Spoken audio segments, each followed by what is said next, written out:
আসসালামু আলাইকুম গাইস। দেখেন তো বন্ধুরা, এইটুক মাটির মধ্যে আমার বান্ধবী পেঁপে গাছটা হয়েছে। পেঁপে গাছটা কি পেঁপে ধরেছে ছোট ছোট, কিন্তু টিকবে কিনা বলেন তো, লাইক কমেন্ট করে জানান। আমার বান্ধবীর গাছটার মধ্যে ছাদ বাগানের পেঁপে ধরবে কিনা অনেক আশায় আছি, কিন্তু খেয়ে যেতে পারবো না, আমার তো চলে যেতে হবে এখান থেকে।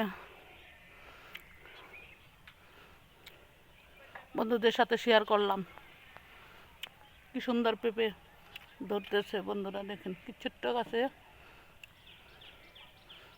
মাটি অল্প, মাটি 2 ইঞ্চি মাটি, 2 ইট আর কি।